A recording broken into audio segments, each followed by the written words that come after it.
Syaitonirrajim. Bismillahirrahmanirrahim. Assalamualaikum warahmatullahi wabarakatuh. Hamdan wa syukralillah amma ba'du. Allahumma shalli ala sayyidina Muhammad wa ala ali sayyidina Muhammad. Rabbi shrah li sadri wa yassir li amri wahlul 'uqdatam min lisani yafqahu qawli. Rabbi zidna ilman nafi'a warzuqna fahma wa amalan mutaqabbala. Allahumma yassir umurana wa la tu'assir ya Allah ya Fatah ya Razzaq amin. Para jamaah salat subuh yang dirahmati Allah Subhanahu wa taala, alhamdulillah dengan izin kudrat iradat Allah Subhanahu wa taala pada pagi ini kita masih diberikan kenikmatan yang luar biasa, yaitu ditapkannya hidayah inayah Allah Subhanahu wa taala kepada kita semua, sehingga kita semua masih bisa beristiqomah melaksanakan salah satu kewajiban kita, yaitu talabul ilmi. Senantiasa kita harus meminta kepada Allah Subhanahu wa taala, mudah-mudahan di sisa umur hidup kita ini senantiasa terus beristiqomah untuk melaksanakan amal kebaikan kepada Allah Subhanahu wa taala. Sebab kata baginda Rasul, yaitu yang paling hebat itu orang diberikan panjang umur tapi senantiasa sisa hidupnya selalu bertaat kepada Allah Subhanahu wa taala. Namun sebaliknya, orang diberi panjang umur namun sisa hidupnya selalu berhappy-happy atau tidak melaksanakan taat kepada Allah Subhanahu wa taala. Mudah-mudahan sisa hidup kita ini senantiasa selalu ingin beramal kebaikan kepada Allah Subhanahu wa taala. Amin. Para jamaah salat subuh yang dirahmati Allah Subhanahu wa taala, untuk kajian terakhir yaitu tentang masalah sholat di atas kubur ya. Insyaallah untuk pagi ini yaitu tentang masalah orang yang boleh disolatkan, yaitu ketika orang yang meninggal, dan siapa yang lebih utama untuk menjadi imam ketika pelaksanaan sholat jenazah. Al-Fasl tsani, pasal yang kedua, fiman yusolli alaihi wa min aula bi takbir wa qala bismillahirrahmanirrahim taala wa nafa'ana bi ulumi karimatihi, yaitu yang artinya siapakah yang boleh disolati dan siapa yang lebih utama untuk menjadi imam ketika pelaksanaan sholat jenazah. Wa ajma' surah ahli ilmi ala ijazati sholat ala kulli man qala la ilaha illallah, wa fi dzalika asad annahu qala alaihi salatu wassalam sallu ala man qala la ilaha illallah. Ya, sepakat para ahli ilmu termasuk ahli ulama fuqaha bahwasanya yang boleh melaksanakan sholat jenazah itu setiap orang yang mengucapkan yaitu kalimat la ilaha illallah, dan sebagaimana dasarnya sebagai sabda Rasulullah SAW, sallu ala man qala la ilaha illallah, salatkanlah orang yang senantiasa pernah mengucapkan kalimat la ilaha illallah, wa sawa'un kana min ahlil kabair au min ahlil bid'ah illa anna malikan karali ahlil fadli salah ala ahlil bid'ah bad'i. Begitu juga walaupun dia itu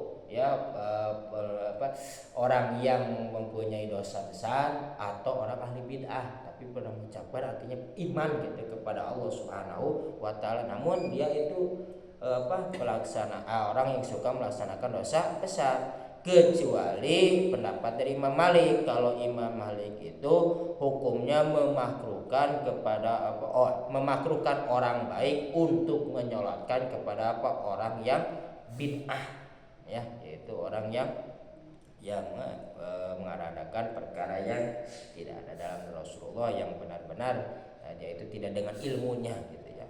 Walam yara ayyusalli al-imam ala man qatalu haddan, dan juga tidak boleh menyolatkan, yaitu kata Imam Malik, kepada imam yang dihukumi eksekusi karena had atau melaksanakan pelanggaran karena had gitu ya.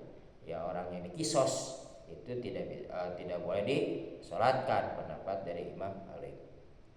Wa ikhtalafu fi man qatala nafsuhu fara'a qaumun annahu la yusalli alaihi wa jaza wa akhirun asratu alaihi. Dan menjadi perbedaan pendapat juga para alim ulama itu tentang orang yang bunuh diri, apakah boleh disolatkan, disolatkan jenazah atau gimana. Sebagian kaum itu la yusalli alaihi, tidak usah.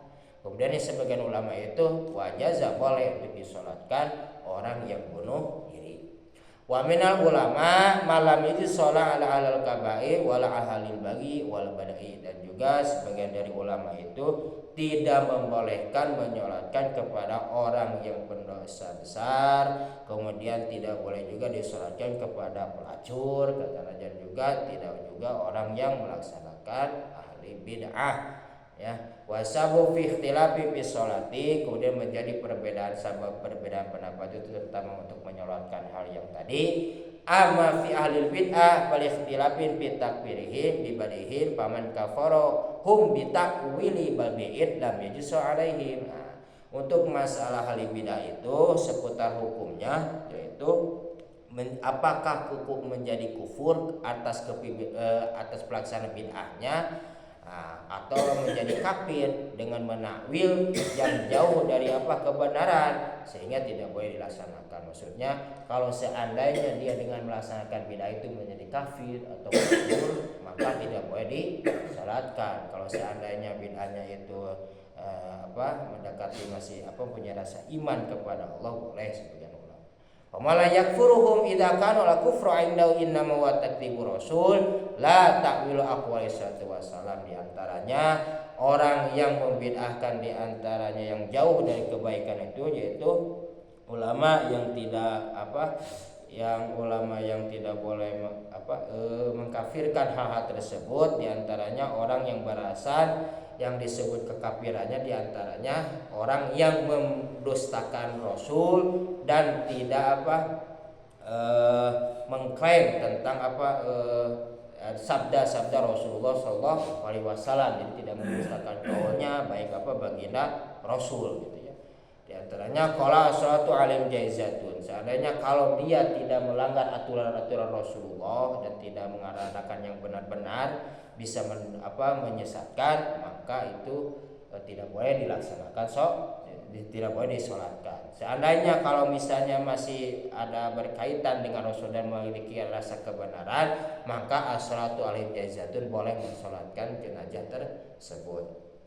Kemudian wa in ajma ulama ala tarki shalah alal munafikin ma talfidi bi syahadatil ta'ala wa la tusalli ala hadin minhum mata abadan wa la taqum alal qabrihi. Kemudian sepakat para ulama juga tidak boleh menyolatkan kepada orang-orang yang munafik serta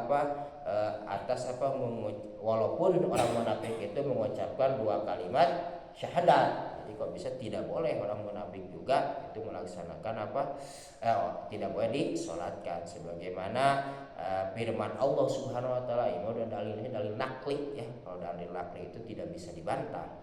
Wala tusalli ala hadin, tidak boleh disolatkan kepada salah satu dari kalian itu yang mati selamanya, dan kemudian tidak boleh pun melaksanakan di atas disolatkan di atas kuburannya orang yang munafik. Ini udah dalil Quran. Jadi orang yang munafik itu lebih berbahaya gitu. Makanya saking bahayanya tidak boleh disolatkan ketika meninggal. Al-ayah. Wa makhtilafum fi ahlul kabair fala sayumkinu ayyakuna lahu sababun ila min jati tilafi fi qalbi ta'fir bidunu. Kemudian menjadi perbedaan pendapat itu terutama orang yang punya dosa besar yang tadi, diantaranya mungkin apakah berpangkal itu sebab arah-arah berdosanya karena bitakbiri bidunu, karena telah mengerjakan dosa, atau gimana. Lakin laisa hada madhabu ahlussunnah. Namun pendapat dari kalau misalnya tidak disolatkan itu bukan dari ahli sunnah. Tetap orang yang punya dosa pun harus disolatkan ketika meninggal. Walidalika laisa yang bagi ayanul fukal salatu alal kabair, dan tentu juga tidak sepatutnya bahwasanya kita mencegah kepada ulama ahli fikih untuk menyolatkan kepada ahli kabair, yaitu orang yang berdosa besar. Wa ma karihatu Malik as-salatu ahli bid'ah, kemudian memakruhkannya Imam Malik mensalatkan kepada ahli bid'ah itu walidalika lima kana jazri wal uqubatu lahum, semata-mata beliau itu untuk memberikan apa hukuman efek jerah dan sebagai hukuman kepada orang terutama ahli bid'ah. Jadi ahli bid'ah itu beliau memakruhkannya itu tujuannya supaya perkara tersebut itu tidak boleh dilaksanakan, itu tujuannya, yang memberikan efek jerah atau hukuman. Wa inna malam yara Malik salatul imam alaman qatal hadan, kemudian Imam Malik tidak memandang tentang masalah mensolatkannya imam kepada orang yang dikisos. Lianna Rasulullah SAW, sungguhnya Rasulullah SAW lam yusolli ala man aiz walam yanhu anis sholat alaihi. Rasulullah SAW tidak pernah menyolatkan orang yang iz, itu orang yang dikisos, dan beliau pun tidak melarang kalau seandainya ada sahabat untuk menyolatkan orang yang dikisos. Jadi Rasul tidak melaksanakan, namun Rasul pun tidak melarang. Kan itu hadis. Kharaja Abu Dawud, dan hadis tersebut kan dikeluarkan oleh Imam Abu Dawud. Wa inna ikhtalafu fi sholati alaman qatala nafsu li hadis Jabir bin Samrah. Kemudian ulama berbeda pendapat terutama menyolatkan orang yang bunuh diri itu. Hadis dari siapa? Jabir bin Samrah. Anna Rasulullah SAW abba ayusolli al rajulin qatala nafsahu. Rasul enggan menyolatkan orang yang bunuh diri. Paman syahadal asal, kalau seandainya sebagian ulama kalau mensahihkan hadis tersebut, qala la yusolli ala qatil nafsi, tidak usah mensolatkan orang yang bunuh diri kalau mensahihkan hadis tersebut. Wa man yusihu ra'a anna hukmahu hukmal muslim wa in kana min ahlin nar kama bi ahil asal. Kalau misalnya tidak mensahihkan hadis tersebut, maka memandang hukum orang yang bunuh diri itu seperti sama dengan apa? Hukumnya orang-orang muslim. Maka walaupun seandainya dia termasuk ahli neraka. Bagaimana mewarid dari asal hadis tersebut? Lakin laisa huwa minal mukhallidina liqauni min ahlil iman. Wa qad qala alaihi wasallam hikayatun rabihi akhriju minan nar man fi qalbi misqal habbatin minal iman. Gitu. Jadi walaupun dia bunuh diri, yang penting ada punya rasa keimanan, dia pun tidak akan kekal masuk ke neraka. Sebagaimana hadis yang lain, Rasulullah SAW pernah bersabda dalam hadis qudsi, kata beliau, akhriju minan nar man fi qalbi misqal habbatin minal iman, maka akan dikeluarkan dari neraka bagi orang-orang yang dalam hatinya pernah punya rasa iman walaupun sebesar biji darah. Ya, jadi satu saat pun orang walaupun diri pasti akan diangkat dari api neraka asal dengan catatan punya rasa iman kepada Allah. Tapi untuk masalah diadabnya wawalam untuk beberapa tahunnya mah pasti lama. Waktarafu aidan bi suhati ala syuhada maqtulin fil maharikat. Kemudian ulama pun berbeda pendapat kayak kemarin tentang mensolatkan orang yang mati syahid yang terbunuh yaitu ketika di jalan Allah. Faqala Malik wa Syafi'i la yusalli ala syahidin al maqtul bil marati wa la yaghsilu. Kalau pendapat Imam Malik, Imam Syafi'i itu tidak usah disolatkan kepada orang yang mati syahid karena terbunuh atas peperangan, dan tidak usah juga untuk diadus, dimandikan. Apa tujuannya? Kalau tidak disolatkan ini sudah pasti ahli surga karena matinya mati syahid. Kemudian kalau tidak diaduskan, supaya apa tujuannya? Supaya si baju dan darahnya itu nanti menjadi saksi di hadapan Allah Subhanahu wa taala. Itu maka tidak usah dimandikan. Wa qala Abu Hanifah yusallu alaihi wa la yaghsilu. Kalau pendapat dari Abu Hanifah itu disolatkan boleh namun tidak usah dimandikan. Wasabu ikhtilafin ikhtilaful asar awal itu bidalika. Terjadinya perbedaan pendapat itu karena tentang mengambilnya dari asal yang diambil. Wadalika an kharaja Abu Dawud min tariqi Jabir. Pertama dia keluar hadis itu yang jalur dari Abu Dawud dan jalurnya dari Jabir annahu sallallahu alaihi wasallam amara bi syuhada Uhud pada finu bisyabihim walam yusolli alaihim wala yaghsilu. Sesungguhnya Rasulullah SAW memerintahkan kepada orang-orang yang mati syahid perang Uhud untuk menguburkannya dengan baju-baju mereka dan tidak usah disolatkan dan juga tidak usah dimandikan. Itu hadisnya dari apa? Imam Daud jalurnya dari Imam Jabir. Wariya min tariqi Ibnu Abbas musnadan, kemudian diriwayatkan juga dari jalur Ibnu Abbas secara musnad bersandar misalnya ya, annahu wassalam sungguhnya Rasulullah SAW itu sholat ala man qatala Uhud wala Hamzah walam yaksiru wala yatayammam. Sungguhnya Rasulullah SAW itu mensolatkan kepada siapa orang yang mati syahid yaitu syuhada di perang Uhud, dan kepada apa? Sayyidina Hamzah mamangnya, walaupun tapi yaitu tidak dimandikan dan tidak ditayamumi. Jadi tidak usah tidak dimandikan, namun Rasul pun pernah mensolatkan orang yang mati syahid diantaranya kepada siapa? Sayyidina Hamzah. Jadi yang kedua yang dipegang oleh siapa? Abu Hanifah. Yang pertama yang dipegang oleh Imam Malik dan Imam Syafi'i. Jadi terserah untuk orang yang mati syahid mau disolatkan enggak, mau tidak pun tidak apa-apa. Wariya dalika ida mursal min hadis Abi Malik Al-Ghifari. Kemudian diriwayatkan juga hadis secara mursal dari Imam Abi Malik Al-Ghifari. Wa kadzalika ruwiya aidan anna arabiyan jaa sahama fa fi halqi wa mata fasala Nabi sallallahu alaihi wasallam alaihi. Kemudian diriwayatkan juga ada seorang orang Arab Baduy yang mana itu terkena panah di dalam tenggorokan, kemudian meninggal, dan Rasul pun mensolatkan kepada orang Baduy tersebut ya dalam keadaan mati syahid. Qala kata baginda Rasul, inna hada abdun kharaja mujahidan fisabilika fa qutila syahidan wa ana syahidun alaihi. Kata baginda Rasul, sungguhnya hamba tersebut itu yaitu orang Baduy tadi yaitu keluar untuk berjuang di jalan Allah ya, dan dia pun terbunuh sebagai orang yang mati syahid, dan aku pun menjadi saksi kepada orang Arab tersebut. Rasul mensolatkan. Jadi hadis yang kedua menguatkan bolehnya mensolatkan orang yang mati syahid. Wa qala fariqain, kemudian masing-masing golongan pun yarjul hadis ala ada yang mengunggulkan dalam salah satu hadis tersebut. Wa kan asy-Syafi'iyah taqilu baris Ibnu Abbas hada wa taqulu biyati Ibnu Abi Zina wa kana qadih tel akhiru Umar wa qad kana syubah bihi wa mursyid wa laysa inda. Intinya ada dua hadis pun ulama-ulama memegang salah satu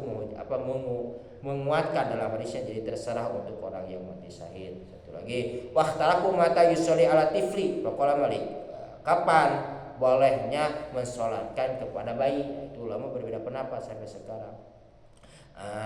Pendapat dari Imam Malik, la yusolli ala tifli hatta tasya sorehan, tidak usah disolatkan kepada bayi sehingga sampai keluar perut ibunya dan bersuara. Kalau misalnya ada di dalam kandungan tidak usah. Wabi qala Syafi'i, itu pun dipegang oleh Imam Syafi'i. Wa qala Abu Hanifah yusolli alaihi dan fi khabiru. Kalau pendapat Abu Hanifah itu solatkan kalau misalnya sudah ditiupkan ruh gitu ya. Jadi intinya kalau misalnya 4 bulan meninggal dalam perut, berarti otomatis memang dikeluarkan ya, bukan berarti disolatkan di dalam perutnya, pasti otomatis dikeluarkan.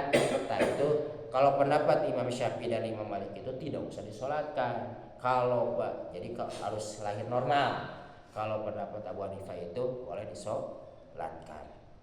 Dan yaitu wadalika nuhidakana lahu fi batni umi arba'ata syarifa aksuru, yaitu yang ada kondisi dalam perut si bayi itu yaitu 4 bulan atau lebih dari 4 bulan, yaitu sudah ada ruhnya.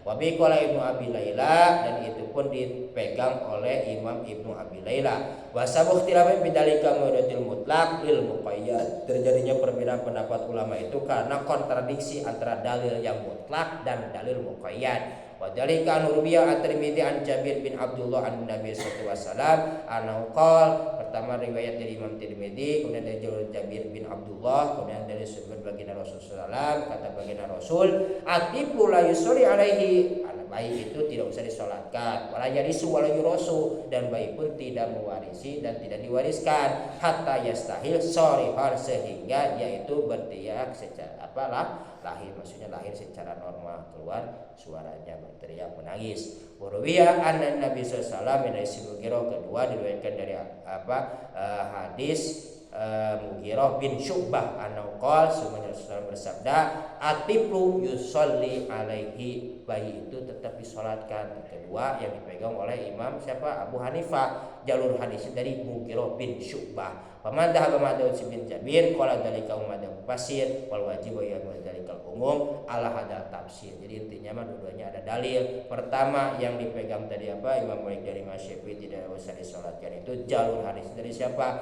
Imam Tirmidzi, Jabir bin Abdullah. Kedua, Abu Hanifah membolehkan mensolatkan bayi yang ada dalam apa?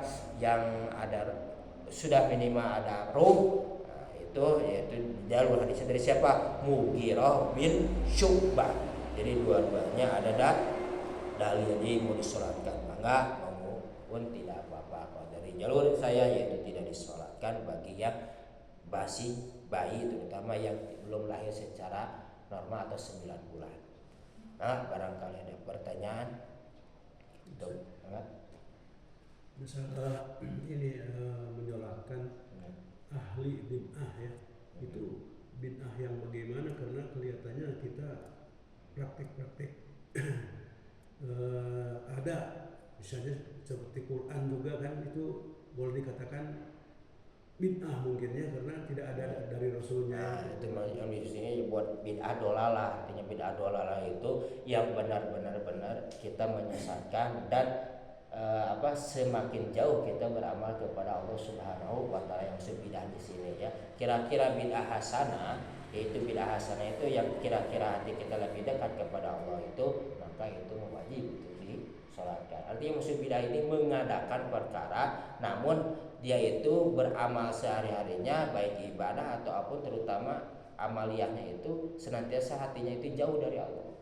Gitu. Seperti Quran itu kan itu mah bid'ah hasanah. Jadi mendekatkan diri kepada Allah gitu. Semakin hati itu semakin dekat gitu. Jadi dalam praktek amaliyah, baik amaliyah ubudiyah khosoh, ubudiyah khosoh itu atau disebut ubudiyah magdoh secara kepada Allah, ataupun ibadah goyah magdoh secara kepada manusia, itu berbeda sikapnya itu. Gitu. Semakin dalam berkomunikasi sama manusia pun beda kalau ahli bid'ah dolalah itu. Ya itu emang selalu mengatakan perkaranya itu emang jauh dari praktek Rasulullah, dan intinya mah jauh dari ibadah kepada Allah Subhanahu wa taala. Semakin dahulu sesat. Kalau seperti Quran, kemudian seperti hadis kias, kemudian ada jauh dari baginda Rasul, dan hati kita pun semakin mantap ibadah kepada Allah, itu disebut bid'ah hasanah. Seperti Quran atau sholat sholat syukri wudu, itu kan kita lebih mendekat kepada Allah. Yang disebut bid'ah di sini itu mengamalkan menjadi kita kufur kepada Allah gitu. Ya seperti menyembah berhala itu termasuk bid'ah karena itu tidak dipraktikkan oleh baginda Rasul. Itu disebut musyrik gitu ya, lebih ini. Jangan lebih bid'ah di sini itu intinya ada amaliyah yang tidak menjadi ibadah kepada Allah gitu. Jauh, bukan bid'ah hasanah. Kalau itu wajib disolatkan. Itu mungkin gambaran. Kan banyaklah pekerjaan yang menjadi jauh kepada Allah gitu, amaliyahnya. Maka barang itu mungkin Pak Haji ke gambar. Maka barangkali ada pertanyaan yang lain. Cukup. Ada? Yang langganannya ada ya. Gimana, cukup kebayang? Ya, alhamdulillah. Mudah-mudahan ilmu yang kita dapat kita benar-benar bisa mengamalkan sehari-hari, terutama menjadikan syafaat pertolongan jaga di hadapan Allah Subhanahu wa taala. Amin ya Allah ya rabbal alamin. Mangga tutup dengan doa kifaratul majelis. Subhanakallah wa bihamdik asyhadu an la ilaha illa anta astaghfiruka wa atubu ilaik. Wassalamualaikum warahmatullahi wabarakatuh.